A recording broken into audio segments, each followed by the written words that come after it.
Wow what a match అనాలి. Eliminator match కాస్త final మ్యాచ్ని తలపించింది. ముంబై గుజరాత్ జట్ల మధ్య జరిగిన ఈ మ్యాచ్ ఫైనల్ తలపించింది అనడంలో ఎలాంటి సందేహం లేదు. మ్యాచ్ చివరి వరకు ఉత్కంఠగా సాగింది. ముఖ్యంగా 16వ ఓవర్ వరకు విజయం ఎవరిది అన్నది అంచనా వేయడం కూడా కష్టంగా మారింది. ముఖ్యంగా సాయి సుదర్శన్, వాషింగ్టన్ సుందర్ బ్యాటింగ్ చూస్తుంటే గుజరాత్దే విజయం అని అందరూ అనుకున్నారు. 14వ ఓవర్ వరకు అయితే అందరూ గుజరాత్దే గెలుపు అని ఫిక్స్ అయిపోయారు కూడా. ముంబై బౌలర్లో కూడా ఆ ఒత్తిడి కనిపించింది. 14వ ఓవర్లో బుమ్రా ఎప్పుడైతే బంతిని అందుకున్నాడో అప్పుడు మ్యాచ్ మలుపు తిరిగినట్టు అనిపించింది. ఎందుకంటే అప్పటి వరకు చాలా దూకుడుగా ఆడుతూ కనిపించారు సాయి సుదర్శన్, వాషింగ్టన్ సుందర్.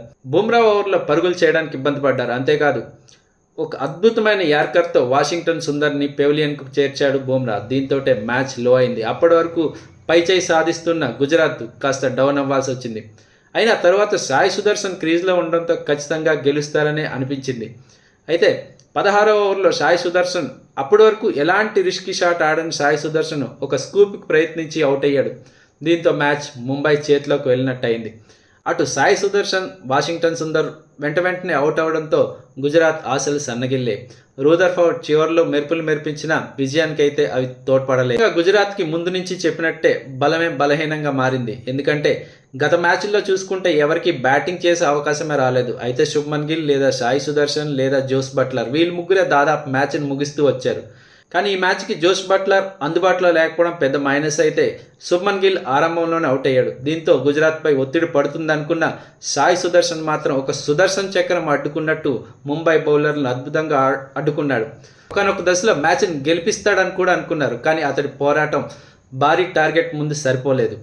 దీంతో ముంబైదే విజయమైంది. ఇక ముంబై బ్యాటింగ్ విషయానికి వస్తే ముందు నుంచి చెప్తున్నట్టే కీలక మ్యాచ్లో రోహిత్ ఎప్పుడు ఫామ్ అందుకుంటాడు, మరోసారి అదే జరిగింది. దానికి తోడు గుజరాత్ ఒక లైఫ్ ఇవ్వడం కూడా రోహిత్ శర్మకు అడ్వాంటేజ్ అయింది. దీంతో 80 పరుగులతో చెలరేగాడు. ఇక హార్దిక్ పాండ్యా అయితే అద్భుతంగా ఆడాడు.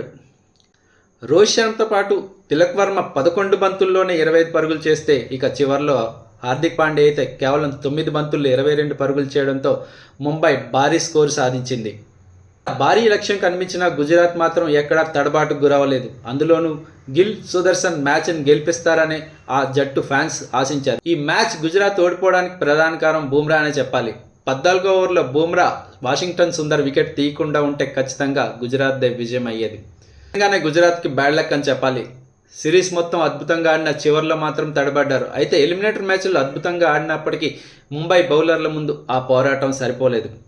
ఇక ఈ విజయంతో ముంబై ఇండియన్స్ తరువాత క్వాలిఫైర్ 2 మ్యాచ్లో పంజాబ్తో పోరుకు జూన్ 1న సిద్ధమవుతుంది. మరి ఆ మ్యాచ్లో ఎవరు గెలుస్తారో చూద్దాం.